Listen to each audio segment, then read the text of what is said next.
So with that, may I invite our panelists to spend about 10 minutes each on sort of putting forward their reflections. After that, we'll open the house to questions, and then they can do a set of responses. May I invite Om to start off, please? Thanks. I will be a bad timekeeper and remind you when 2 minutes are left of the 10 minutes that I will make obscene noises, start, jump, and make monkey faces, and so on and so forth. Thank you. Thank you, Son. After this marathon by Aru,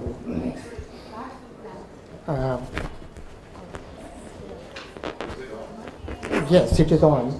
Is it better? Sheila, it is. Yeah, it is on.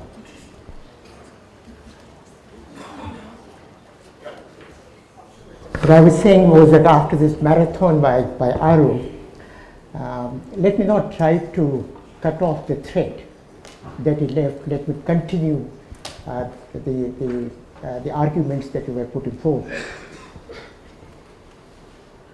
If we really look at the urban sector as a whole,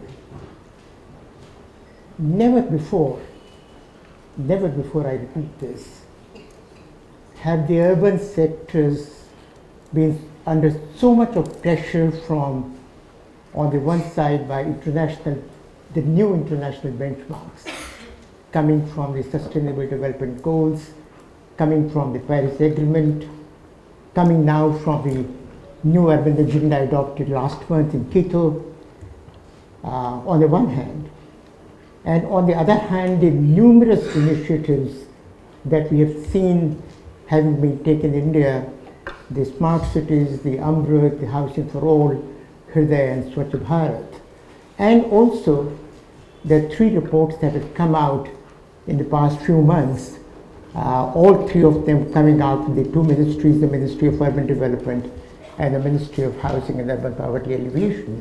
One, of course, the India National Report. Some of us have been involved with that ministry in the preparation of that report. Plus, a very interesting book by Bloomberg on smart cities, and also another book by NIUA and the Ministry of Urban Development also on the smart cities. Now, assimilation of all this, if you simply try and sum up what has been happening internationally and what has been happening within the country with these missions, it's a task that is completely unprecedented.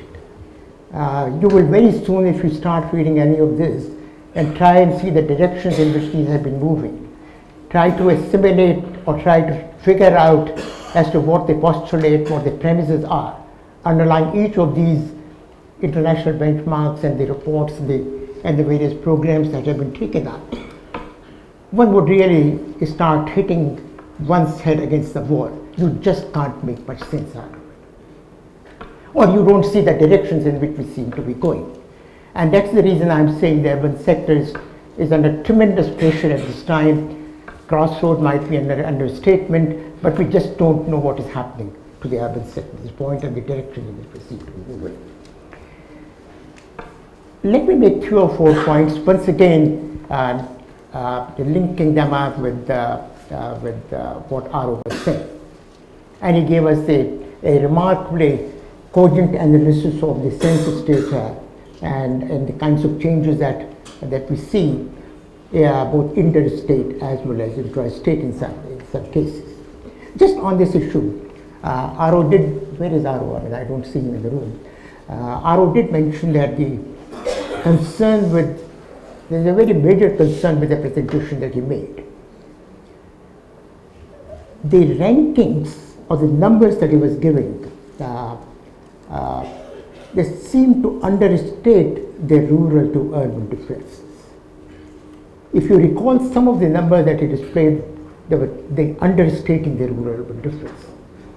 And what I was telling him was that it could mislead the policymakers. If the differences are so minor, some bureaucrat could definitely ask, why the hell are we treating the urban and rural in different ways? So and he said that he's going to sort of correct this. It really comes because of the log scale and putting all the human settlements on one single scale rather than breaking them into 2 or 3 parts. But I'll just get back to that. Now his assessment, if we look at it from the way we normally and generally sort of look at our urban sector, highly controversial at this point. Once again, we have not seen the kind of controversy that even the simple numbers, the population number, the urban population numbers have created in recent months and in the past, definitely in the past 1 year. If you will see the preface, just the preface of the reports that have been produced by Bloomberg and NIUA and others, it would seem to give an impression as if India is really urbanizing at rates which have never been achieved by any other country. They are rapidly, and there is a rapid urbanization. The rural to urban migration has been of unprecedented scale. Facts are absolutely the opposite. India is at most urbanizing at moderate rates. The rural to urban responses, that one basic, there is a fundamentally flawed. It is not just limited to population numbers. It is now fertility driven. Much of the urbanization in India and many of the states is fertility driven, which also some of the slides of RO also showed that one.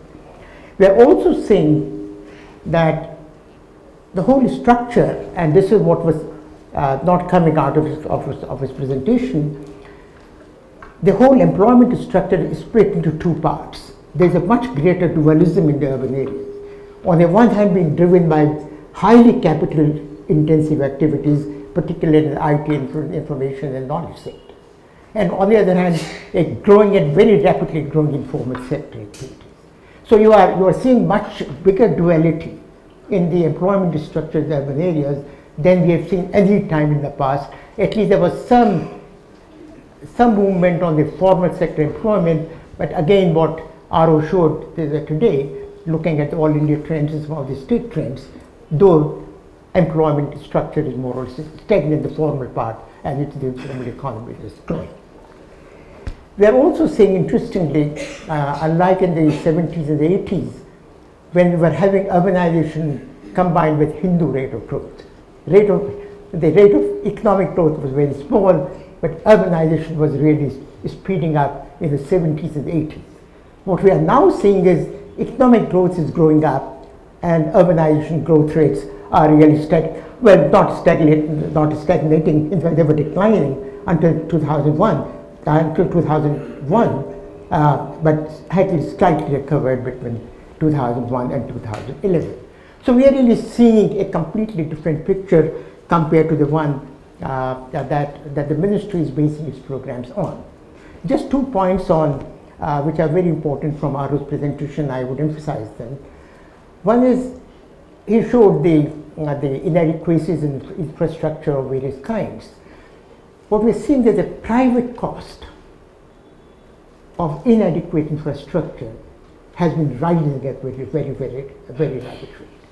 What we are doing to somehow neutralize the inadequacies in infrastructure by putting our own money into it in order to have that costs are going up, private costs. We are also seeing, as RO slide showed, that inequalities in distribution is far greater in publicly provided services, which is completely opposite compared to the inequalities in privately.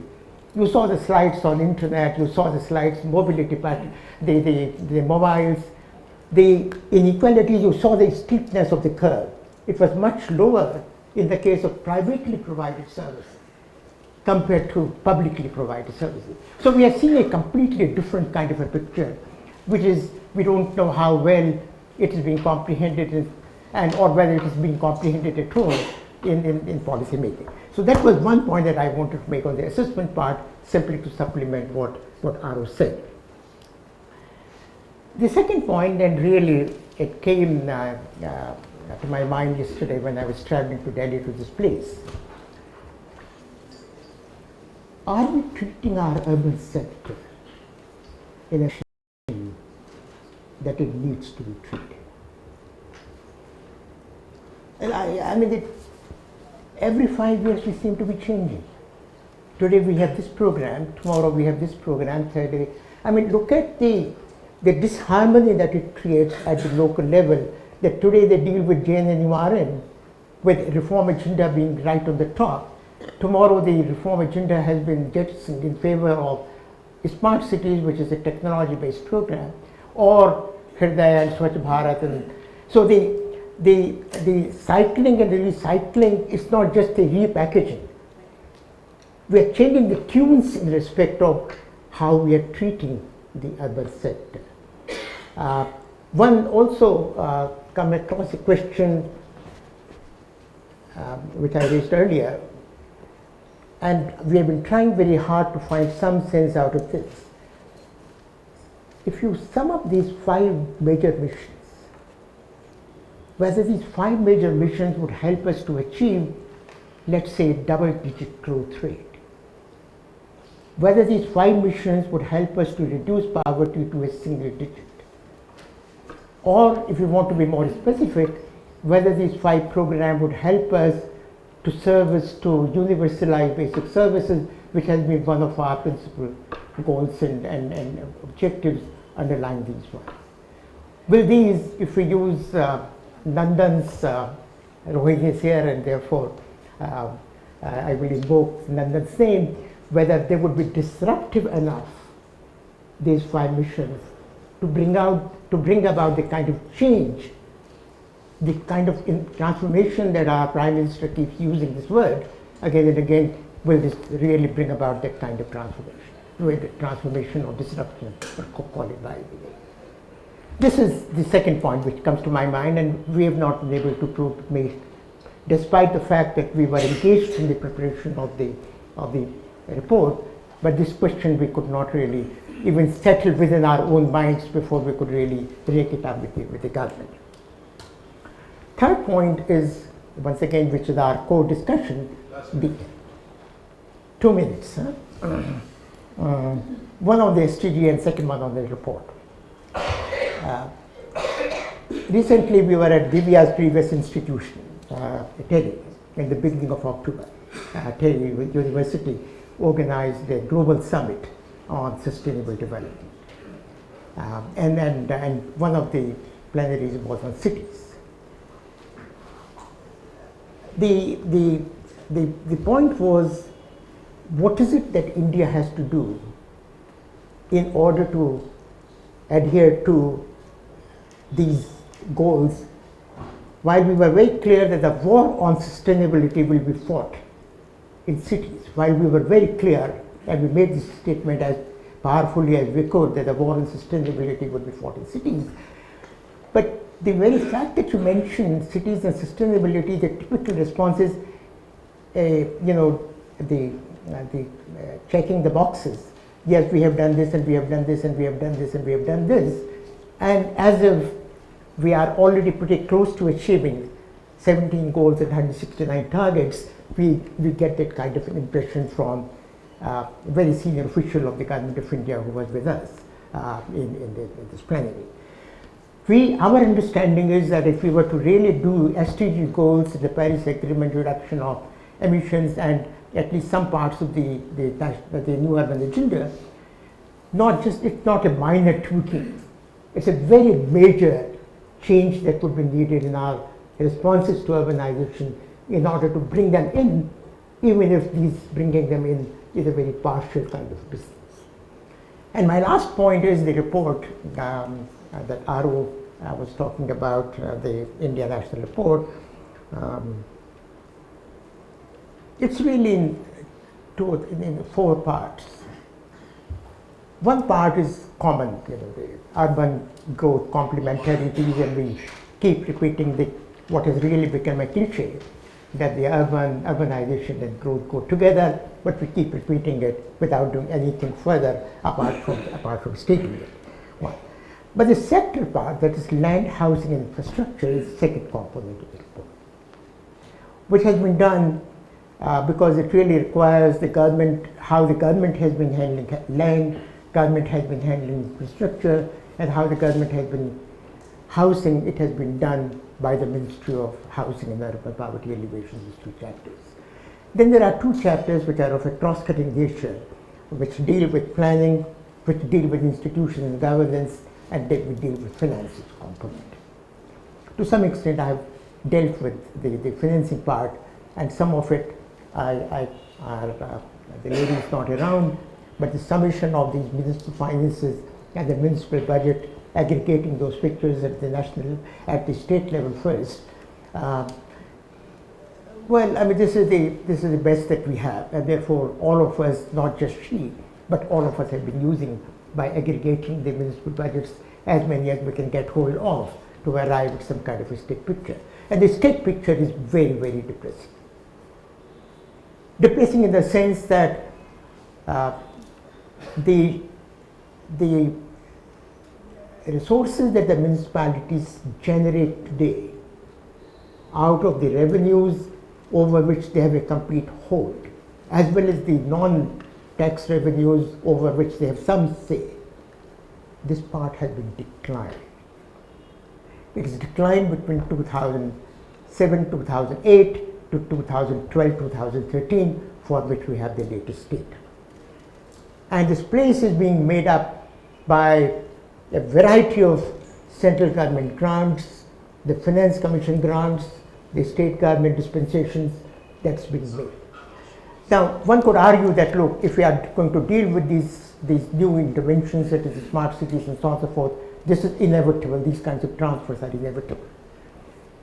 But if you design the transfers in such a way that they do not disincentivize municipalities to give up on raising their own resources over which they have their hold, I think there are now mechanisms of intergovernmental transfers being designed in ways that is simultaneously strengthen the municipal system as well as also meets the requirements of the municipal bodies.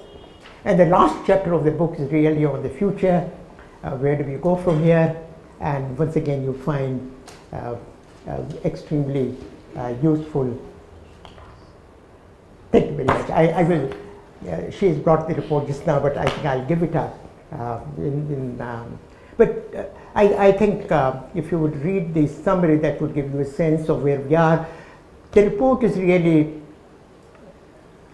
saying which are the strong points of the government in dealing with urbanization. They are putting the best foot forward. Let me put it this way. It is not what we would really do as some kind of a critical analysis of urbanization and the urban sector, but in what way, if some outsiders were there, we must show our best foot. And that is what the report does. We are not showing our dirty linens to the world, but we are putting our best foot forward.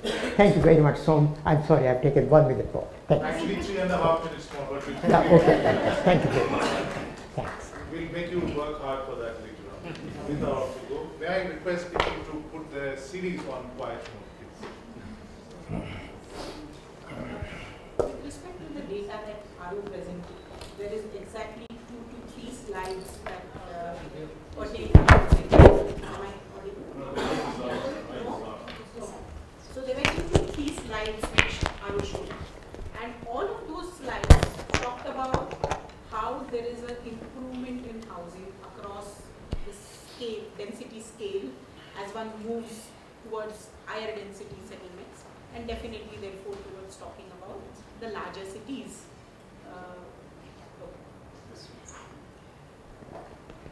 Thank you.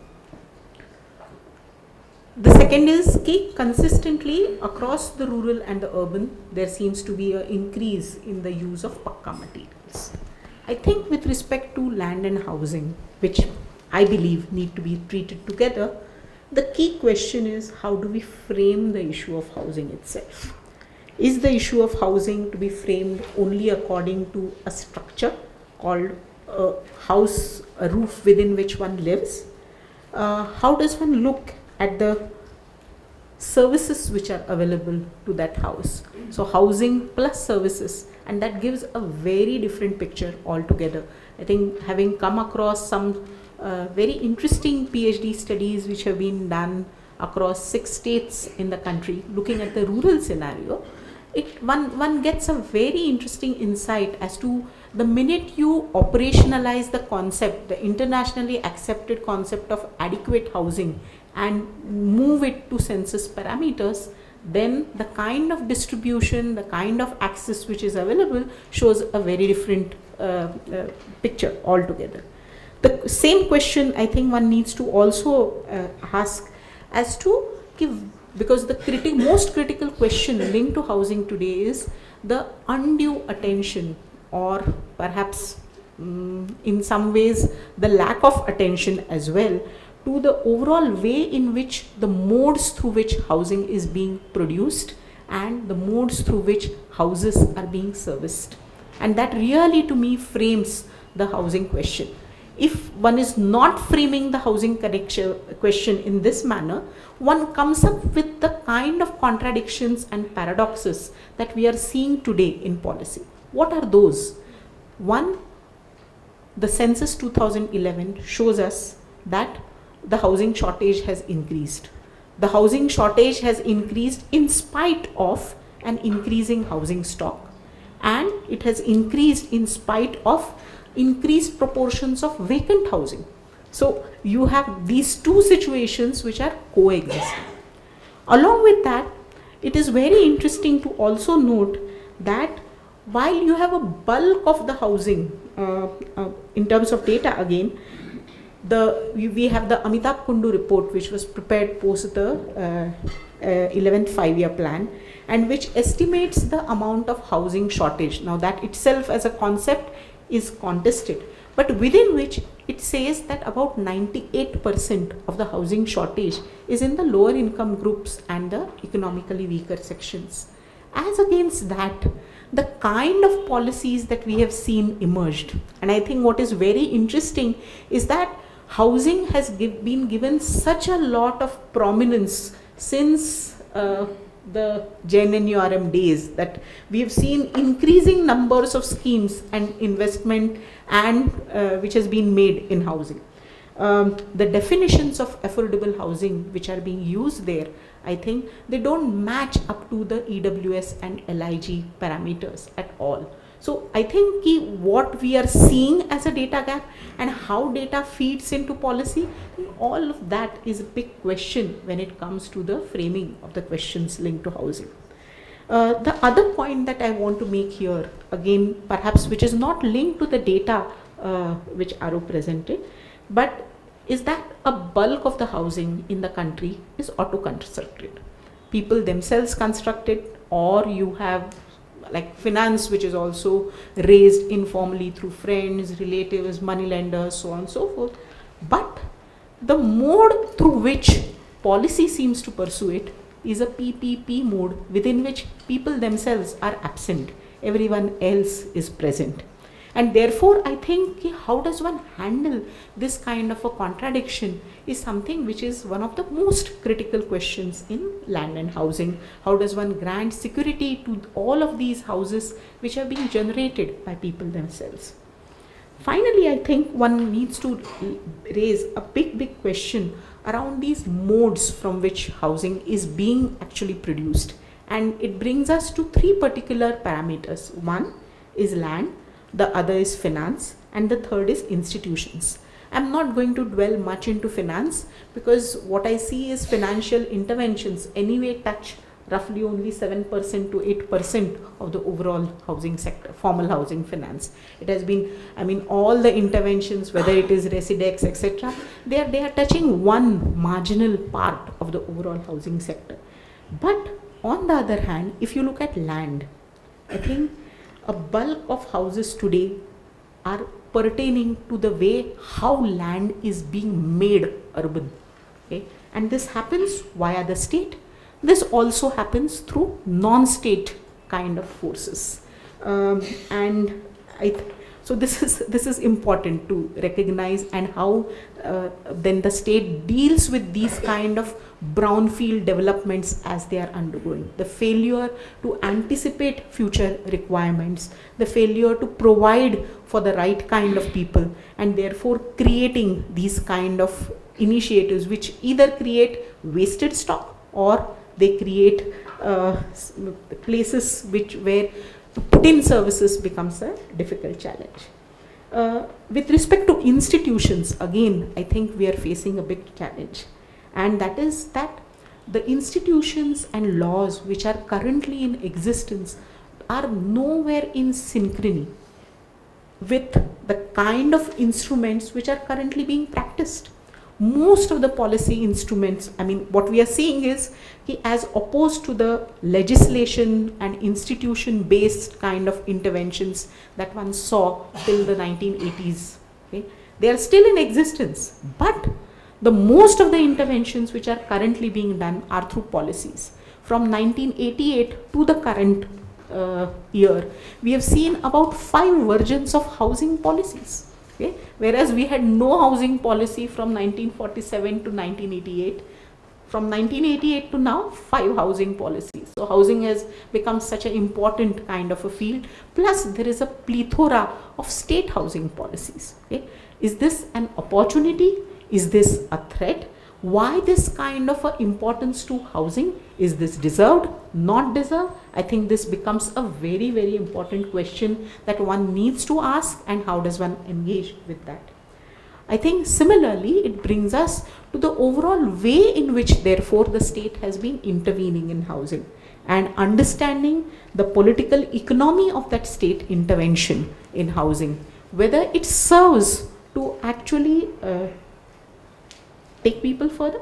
It's taken largely 2 forms. One is what I call as regulation. So many unauthorized settlements because the state has been unable to provide. How does one regulate them? How does one regularize them rather? What are the modes used? What is the intent behind those regularization? And the second form of this intervention has been actually rehabilitation, especially of slums, which has been a focus. Okay? And both these interventions, I think if we start analyzing them on the ground, one will see that they have become counterproductive within themselves. They act against their own objectives. For example, interventions which seek to rehabilitate slums, I think has created an entire category of people which I will call scheme affected. Okay? You take people out of cities and you move them to formal standards. There is a pakka roof over their heads, but often that roof leaks, often that house floods. The standards of housing and the quality of housing is so poor that I think it is better, and people opt often for not staying in those houses. And I don't think there is any lekha jokha of all of these schemes that we have been consistently producing since the JNNURM, especially with such kind of a strong emphasis. And I think there is a need to do that. And I think similarly, we need to look at regularization as well. How do we regularize? What is the intent of that regularization? Is regularization only meant to increase the state coffers, or is it meant to increase the level of services which are available to the people staying in these kind of settlements? So what are those modes of engagement?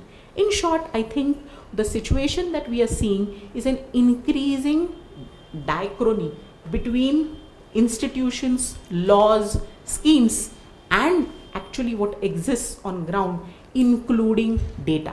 What we need to perhaps move towards is defining for ourselves what is adequate housing, and then trying to pursue that kind of a frame in all aspects, from data to policy to perhaps legislations, institutions, building those capacities in institutions, and then translating them into practices. Thank you. Thank you very much. Nice segue.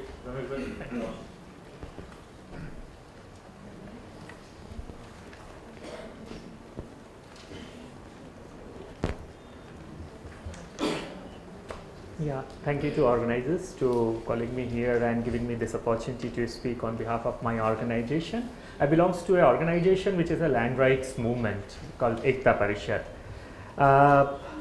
I start with a very interesting the message of this SDG, that leave no one behind. And when I saw the presentation, especially the first line of conclusion, it made me a very uncomfortable situation.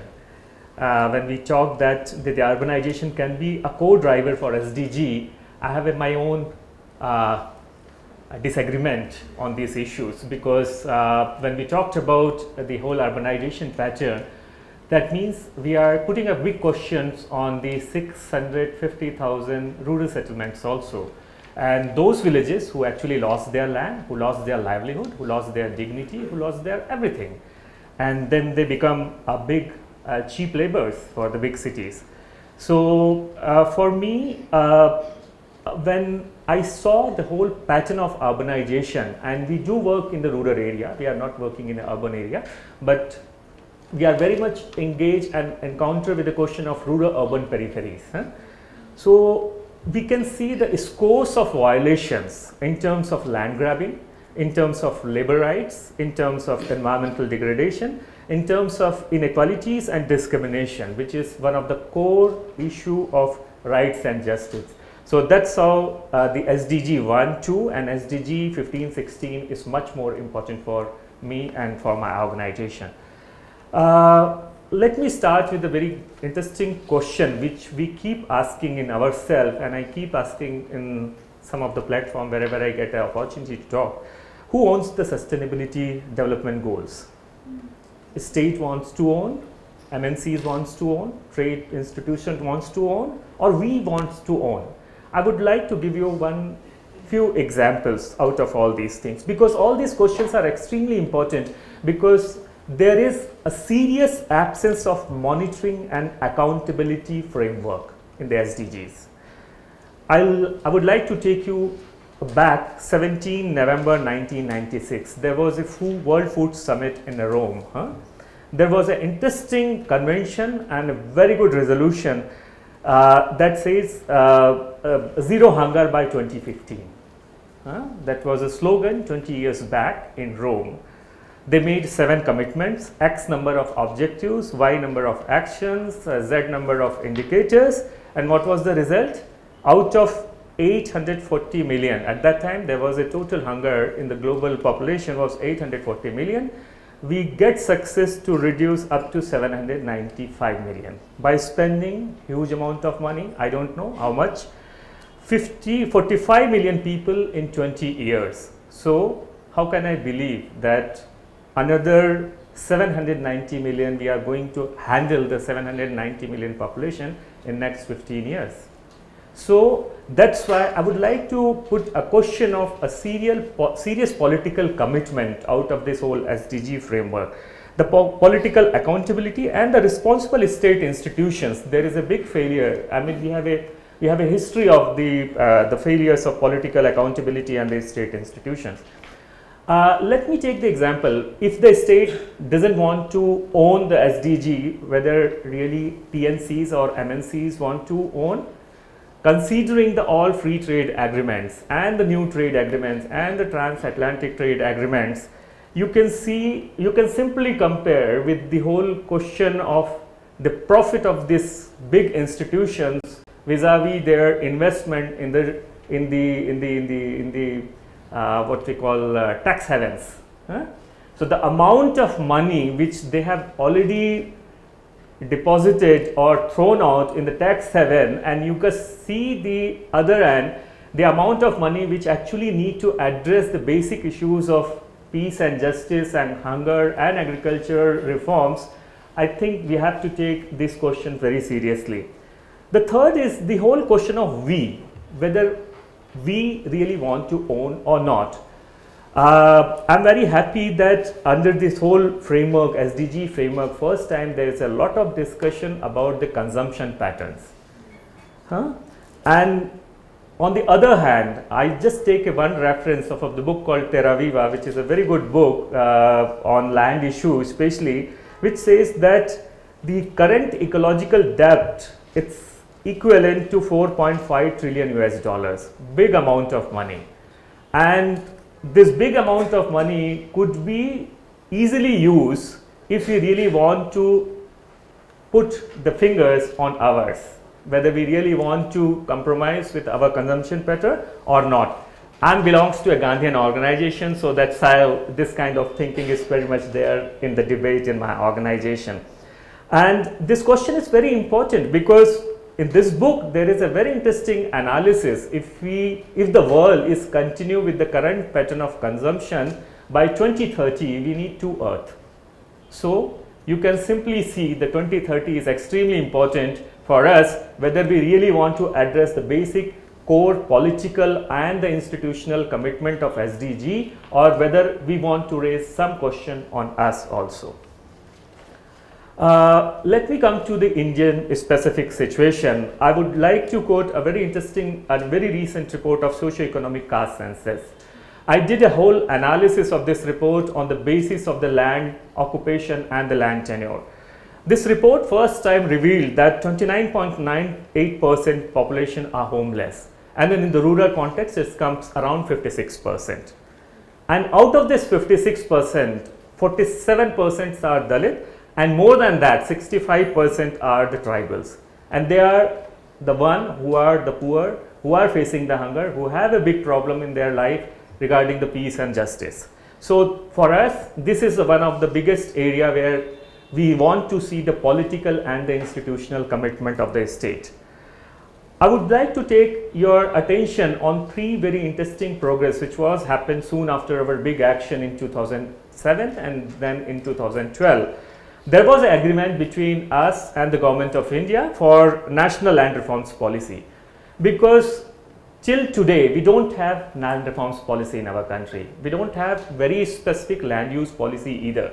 So we don't know that how much land is useful for what purposes, and that's how you can see scores of violation in terms of land grabbing. I mean, the whole big urban projects is actually located on the rural urban periphery, which is very rich, and those are the area which actually not only the service providers, but they are the one who actually provide the fresh vegetables and the fruits to the big cities, and we are grabbing all those land without any proper thinking. So in 2013 we raised a very specific question on land reforms policy. It's drafted, very well accepted, but it's not presented to the cabinet, so it's still in the dustbin.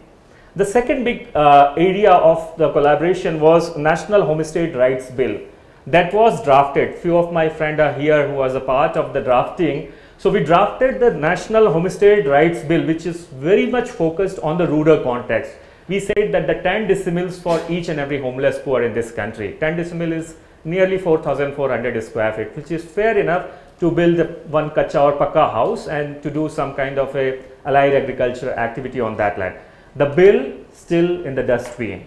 The third area, which again it's extremely important in the whole question of land, is the dispute resolution mechanism. I'm very happy that the representative from Daksha here, we keep admire and we keep taking the reference of their report, very interesting report on State of Indian Judiciary Report 2016, which very clearly focused that there is a serious absence of dispute resolution mechanism in terms of land on ground. So all these questions are important because I would like to focus and emphasize on the SDG 16, which is actually talking about the peace and justice, because for us the land is not a question of a piece of land, but land is also a strong symbol of justice and empowerment and rights and my dignity.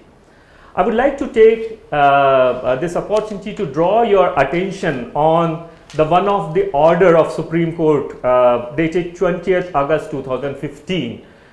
There was a very, I mean, nobody's actually noticed this very important order of 20th August 2015, when first time Supreme Court asked the central government to come up with a fresh national policy on farmers, because national policy of farmers was actually made in 2007 and it's not yet revised. So not a single line is actually revised so far. So initially they have given a 6 month, but we know that already 1 year is over. Until today, there is a lot of man ki baat on the Kisani issue, on the farming issue, but there is no Jan ki baat. There is no kind of a serious reflection in terms of policy for addressing the core issue of agrarian crisis in the country.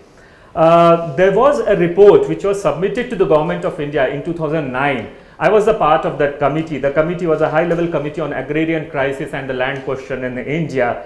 So we have given this report in 2009, long back, almost like 7-8 years.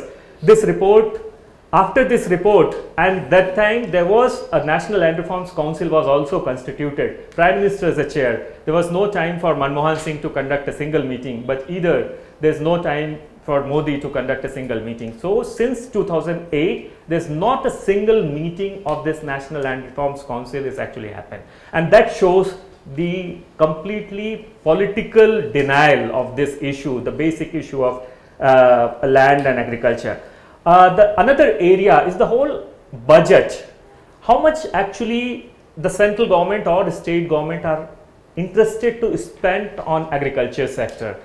If you just analyze the central budget, which comes around 5 to 6%, for 65% population who are dependent on agriculture, who are doing their occupation with self-respect and dignity, we are providing only 5 to 6% out of the total budget. So the financial question is also very important here, how we like to see the whole question of the financial commitment in terms of SDG. Just take a 1 minute, sorry. Okay. And then urban expansion, because as I said in the beginning, the whole question of urbanization, we as a land activist, I would like to see in some other lands. If you simply compare the census data of 1951 up to 2011, you may find that the thousands of villages are already disappeared from the map of India. Where those villages are? In 1951, I don't know how many slums that time, maybe 5,000, but today we have more than 54,000 slums. So those villages who actually lost their land in the rural urban periphery, now they become as a slum. So here the whole question of the security of the land tenure is also very important for us, because we don't have a kind of a robust system to secure the land tenure, and that's how this question has become a very important. Finally, I would like to say that we as a mass-based movement, we as a land rights movement, we would definitely like to see the whole transformation in terms of political framework, institutional framework, as well as the legal framework, because for us the question of peace and justice is more important. Very unfortunate that for bringing the peace in the society, still we are dependent on police. For bringing the justice in the society, we are still dependent only on the judiciary, and they are completely failed to provide either peace or justice. And the classic example is Bastar. I belongs to Bastar. I spend my lot of time in the Bastar, where just one example is enough to understand that one of the highest number of tribal under trials you can find in the different jails of Bastar. So they are the people who are raising the question of self-respect, dignity, peace, and the question of their land and their autonomy. So I would like to end here with, I have always see two hope. The one hope is UAE, which is recently constituted their Ministry of Peace, and second is the Sweden, which actually created a Ministry of Future Affairs. So maybe we'll think for our country in the same way. Thank you. Thanks a lot.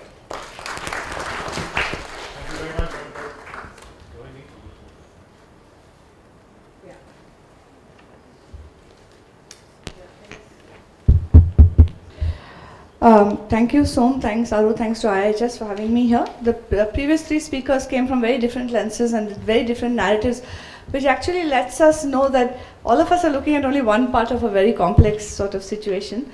I think the SDGs, quite differently from the MDGs, kind of hold out a sort of great human hope for the new century. And obviously it's going to be an impossibly imperfect, it's not possible to devise a perfect process, but it's really up to us to use the kind of framework now. And I thought Arumar's presentation was very useful to allow us to do that from whichever sector that we are interested in coming from.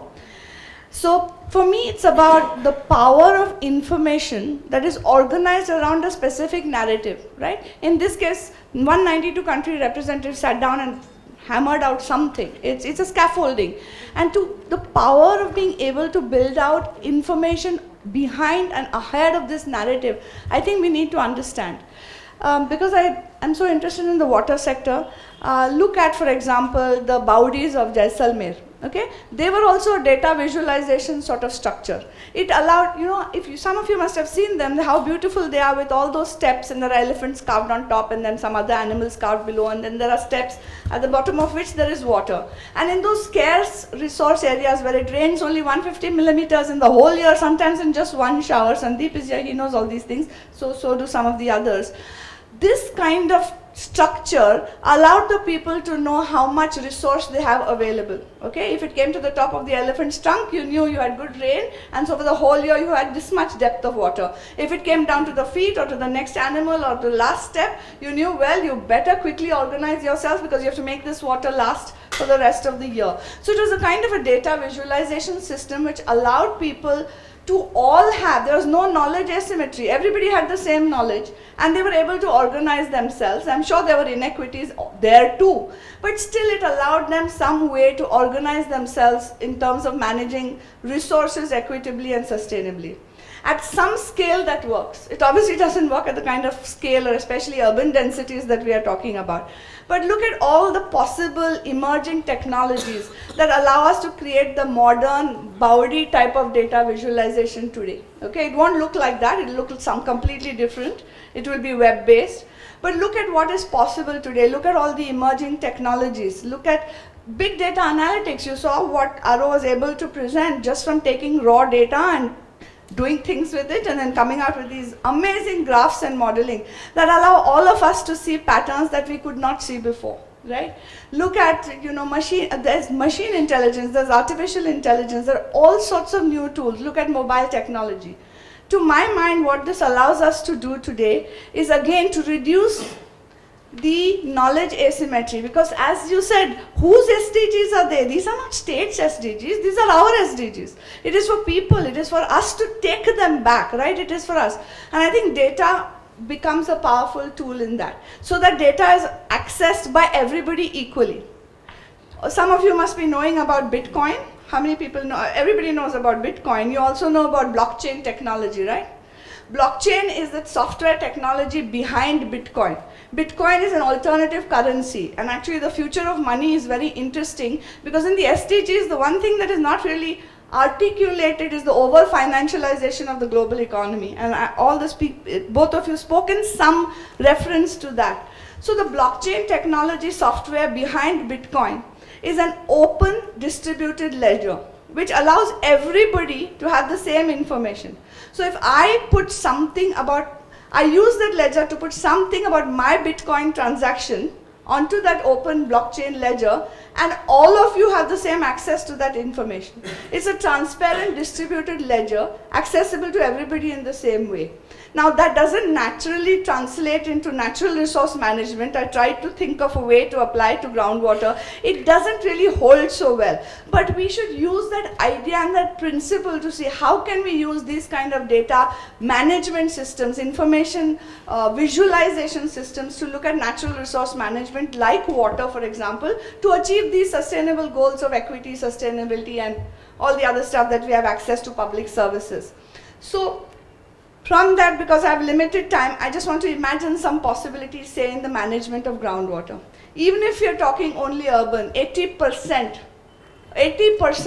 of urban India, including the 8,000 towns and settlements, are using groundwater for the primary source of drinking water. Despite having spent 400,000 crores on surface infrastructure in this country, part mostly meant for irrigation, but it didn't reach the farms. Har khet ko pani abhi bhi bol rahe hain. And today we are seeing that 80% of agriculture and 80% of urban drinking water is coming from groundwater. And there is almost no regulation of groundwater, which is both a blessing and a curse. The reason it's a blessing is because in the 21st century, it really allows us to redefine the role of Samaj, Bazaar and Sarkar in the management of natural resources. When you don't even have model groundwater bills implemented by states, where nobody is telling you that actually it's not your groundwater, that is a common pool resource. There's not enough legal frameworks to tell me that I can't go back just now to Koramangala. I have a nice borewell because I'm in a nice valley. I can suck out the whole aquifer if I wanted to and nobody would actually stop me. My neighbors might if they found out, but technically there's nothing to stop me from doing that. So this presents a kind of greenfield opportunity to look at urban groundwater in a completely different way. Through my foundation, Argyam, the team has been working with many organizations on participatory groundwater management around the country, including in urban areas like Bhuj. And please do talk to Mala, Vishwadeep, Sundar, and others who are here later over lunch about how we are going about that. But it offers to me lots of potential to look at the next 8,000 towns that have to develop their water infrastructure and other infrastructure, sanitation, housing, land and water are very much tied at the hip. So I feel that if we could focus on creating people-friendly data management and information systems using all these emerging technologies, so that the last person who needs a house or a water connection has some kind of visualization like the Baudis used to allow, so that they participate in both the goal setting and measure the progress. Because people do have political opportunities. They still have the power, however fragile, to hold elected representatives accountable. So if we could look at data as a tool to build out a narrative that is differentiated, not one narrative pushed down by the state. What are you seeing? What are you seeing in America yesterday? That was also 9/11, by the way, a different form of 9/11. I don't know, maybe it's an opportunity. But if we were to do a similar heat map, where would the votes for Donald Trump be coming from? They are not coming for the big metros. They're not coming from there. They're coming from other places who are saying, what about us? Have you forgotten about us? If you did the same thing in India, you'd see the same kind of thing. So how do you drive down the opportunity using data and narratives? It's not the only answer, obviously I know that, but in 10 minutes I can give only one suggestion. So I see this as an opportunity. Use modern communication and tools, especially because we are spreading our internet and connectivity network, you saw those maps, to allow people to get their own grasp of the narrative of these SDGs. Then use local governance frameworks to push more action coming from the Samaj primarily. I am more and more reluctant to push more responsibility to a dysfunctional state. And how do we take this back? And in groundwater, we have shown that it is possible to do so. It is possible to give people information about what's happening in their invisible aquifers, make it more visible, and then give them the space. They will make mistakes. Don't over-regulate the space. Give them the space to create the social protocols that are required to manage that water better. We have seen this work in 500 places supported by Argyam. We hope it can go to 5,000 and then 1 million. And this is just an example, I think, of how you can look at this in other sectors as well. To do so, of course, we will have to reimagine our institutions, and there's no question about it. In the larger metros, when it comes to water, I think this kind of thinking allows us to deconstruct existing institutions. So let me give you an example of BWSSB. I don't know if the ex-chief engineer will agree with me, but we talk in all our cities about non-revenue water. Okay, nobody really knows how much it is because old pipes, leaking pipes, nobody knows, but they say 30%, 40%, something they say. Now in Bangalore, most of the leaks are happening from the pipes and happening in the center of the city. So the groundwater levels are up. Literally, you can pretty much suck out water in some places just by digging a small hole. Now, you can complain forever about leaking water and do some wonderful, go to the World Bank and get a wonderful proposal for improving our pipe infrastructure, or you can think out of the box and say, how have we thought of that as groundwater? How about if we sucked it up as groundwater with borewell digs and did a small redistribution to fill in the gaps? What kind of institutional rethinking would I have to do to allow BWSSB to have some control and some understanding what's happening below the ground and to integrate that into the water supply? What if we began to think like that? I think that's where the global theorizing from the south can begin. It's a radical idea. It may not be the perfect idea, but that's how we need to start thinking. It'll cost, if it's going to cost 100 rupees to replace those pipes, it'll cost only 2 rupees to do what I'm saying. I mean, I don't have the exact, you see where I'm headed. Once you have this information and once you're allowed to think out the box and redesign your institutions, you can come up with surprisingly easy solutions that will move you towards this collective narrative that we want nobody to be left behind, that we want some basic stuff for people and yet look after the planet at the same time. And if we don't use our imagination to do so, it's not going to happen. My last, how much time do I have? We've crossed it, but 1 minute more. One more minute. So in our bigger cities where existing infrastructure is there, I think we need to rethink what we can do with existing institutions. In the new settlements that are growing, I think we have a really greenfield opportunity to redesign them in a decentralized way. We know very well that the Western models will not work in India. Neither is there the land, the resource, nor the money to develop those big engineered systems. And we know in India, in water at least, even our dams have underperformed consistently. Plus, we know that water is becomes so variable. Sirsi, Malnad, it has not rained for 2 years, 3 years. Malnad, where you should hope that the rain will go away. I came from Bandipur. November is looking like March.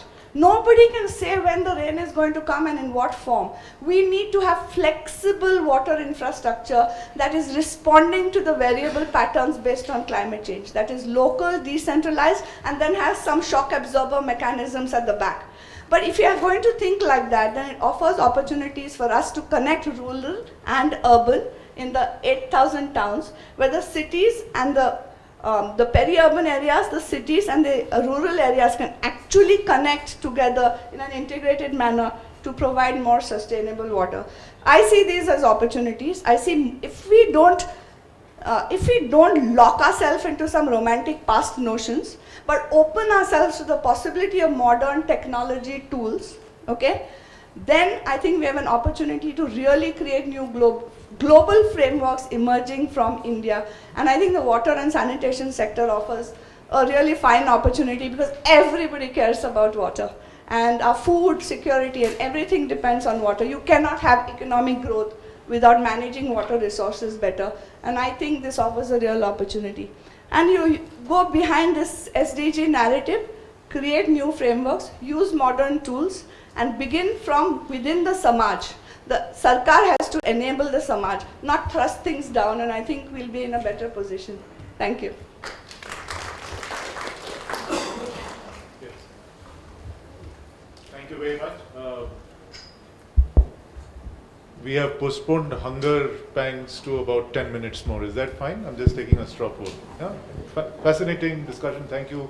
Thank you all the four of you for very provocative, very sort of interesting, out-of-the-box thoughts. I'll let you guys decide.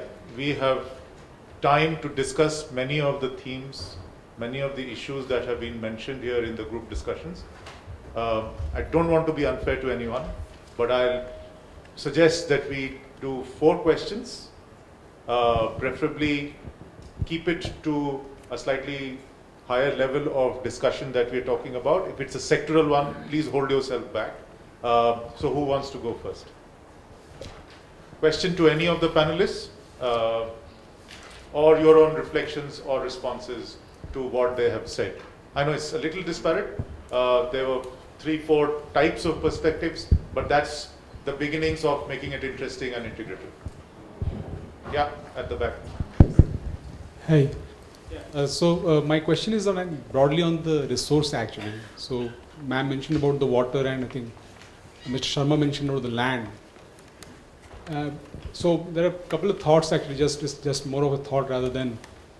So one is that, common resource, right?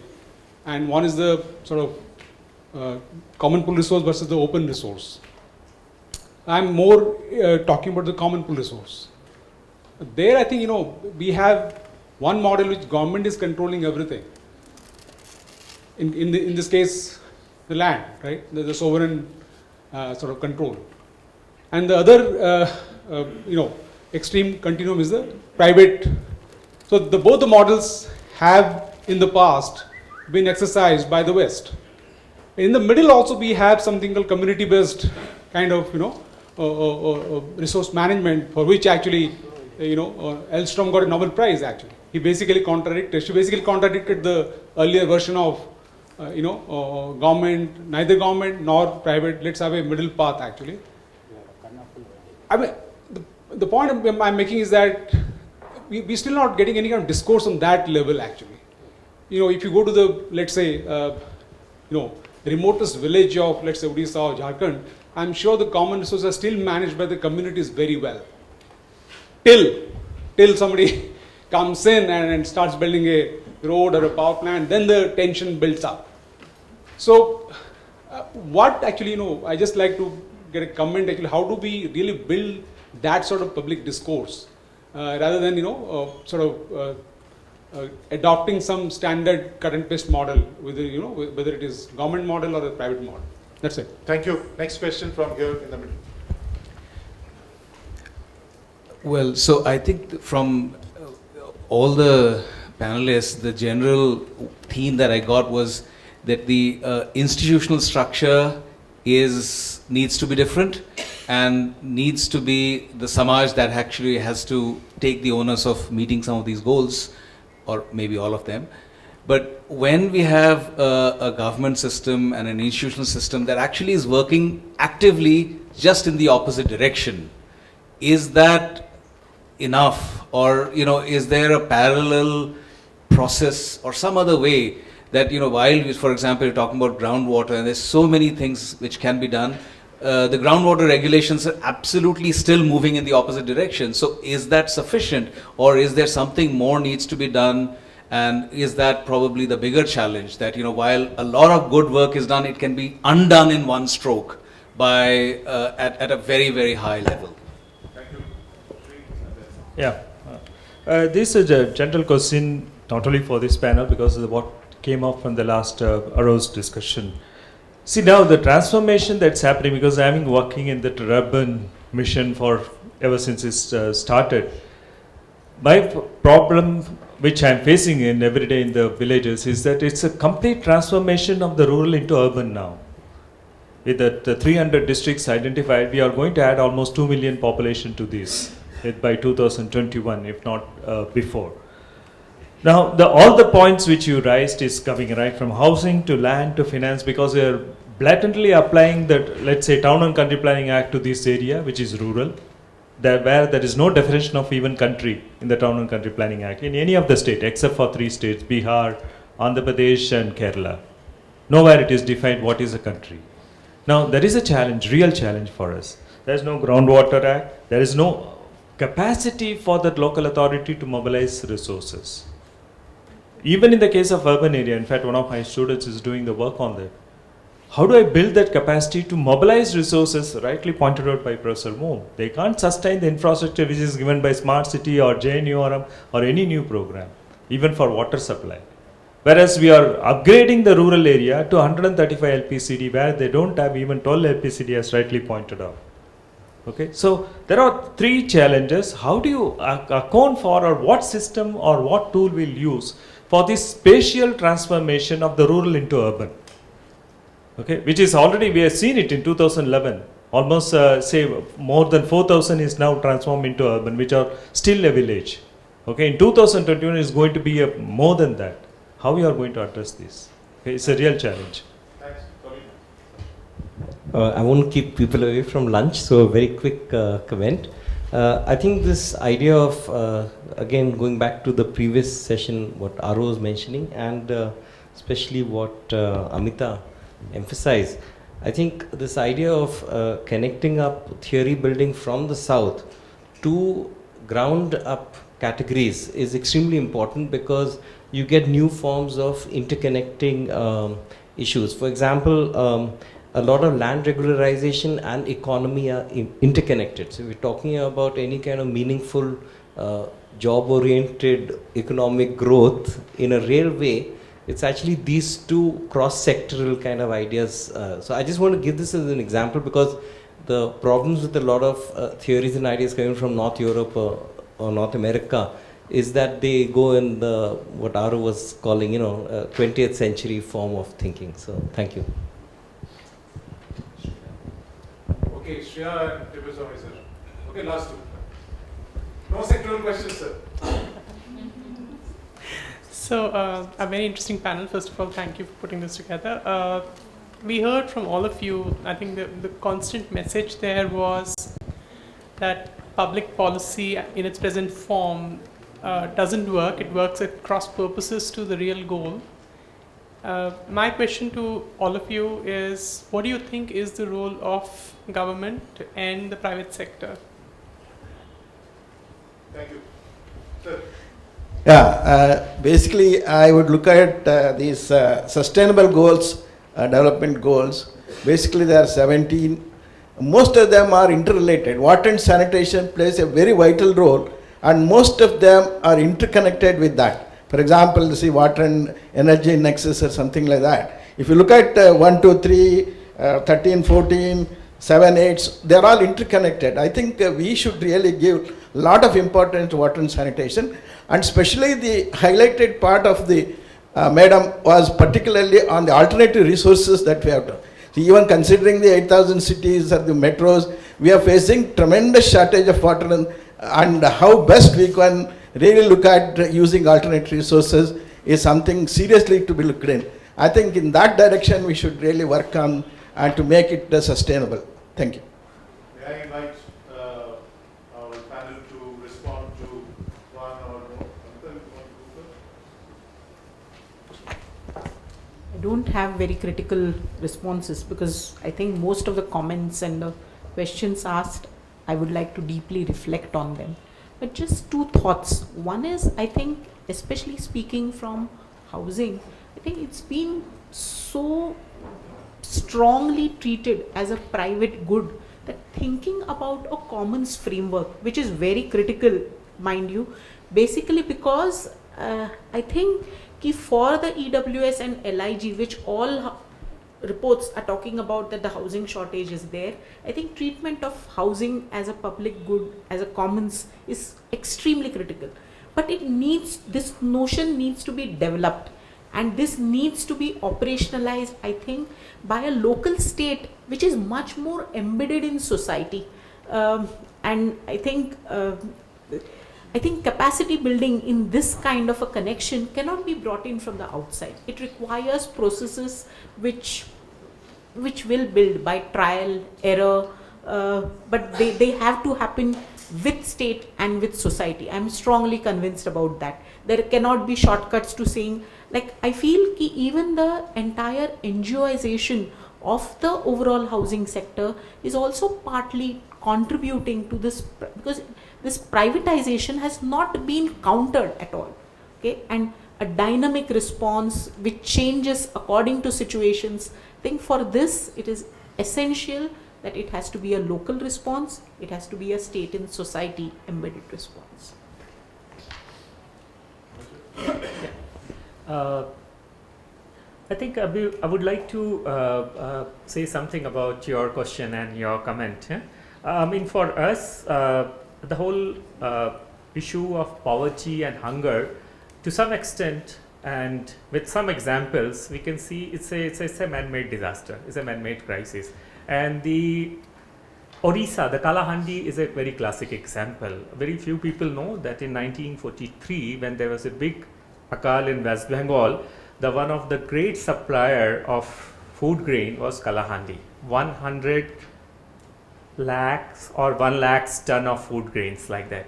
So, and then suddenly after 1965, Kalahandi has become one of the poorest districts of the country. And how it's happened, that everybody knows. But regarding your second question of how the community based resource ownership is actually transferred to the state, and how it actually creates a negative impacts in terms of poverty and hunger on ground. The forest is a classic area. How the whole common property land and the common property resources is actually registered as a forest resources, as a forest land in the majority of the tribal pockets, and that creates a lot of conflict, that creates a lot of problem of migration, hunger and malnutrition and everything. And today, when we have an advantage of Forest Rights Act, we have to see the other situation. Take example of community forest rights claim settlement, less than 2%. So there is a big reservation, the big political reservation or institutional reservation in terms of giving this ownership to the people. And that's how we keep raising this question of the legal and institutional accountability, because it's not yet fully directed to the cause and not yet fully addressed to the people's cause here. So, I mean, these are the two things which I feel it's important for us here. Thank you. I think judiciary also in support of Sir, bilateral lunch. Sorry. Can I ask the? You can carry on this conversation over lunch. Sorry. Yes, sir. I don't want to say much because the questions asked are very diverse, but somebody brought up markets, and I think we have to accept the reality of markets in all natural resource areas, land and water, okay? They already exist. And it's not Monsanto. It's one person maybe with a tanker or somebody with 10 tankers. It's not large multinationals that are operating in these sectors. They're small entrepreneurs, and they're mostly operating unregulated below the sector but providing a kind of needed service. We have to figure out what role we want the markets to play and in how much we want to regulate them. But we can't ignore them. Most national policy and other documents that I've seen in the water and sector completely ignore the reality that actually water is happily and merrily traded all over India in many forms, and land though we know everything about.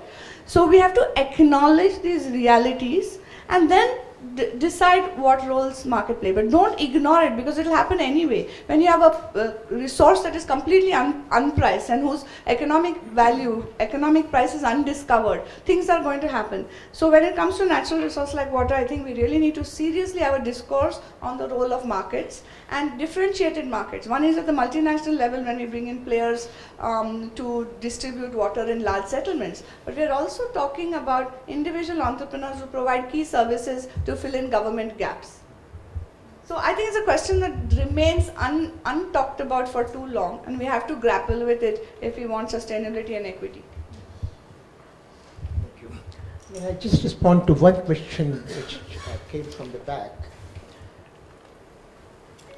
The public responses being in disjunction with the challenges. What we are seeing really is the failure both of the state and to some extent of the market also. I mean, our expectations was that if the state fails, market fills in the gap. But that is also not happening. But what Rohini said just now, there's those individual entrepreneurs coming in and meeting some kind of a gap. I just don't know. I mean, we are seeing these startups and so on and so forth coming in. But we don't know the extent to which they would be able to really respond to the kinds of challenges that India faces. Surely this is a very healthy gap. I don't know, I don't have the answer. But what Sridharan was saying, I think that's a much more worrisome picture. That the whole scale of spatial transformation of villages that is taking place, either through urban or on its own, we have not even started discussing it. We just don't see the discussion on the spatial transformation of villages, which would really be one of the major transformations that we would see between now, 2030, 2040, 50, take any year. And we are just not discussing it, just not. But that's all my response. I mean, I don't have really the answers. Thank you. Thank you all very much. Thank you.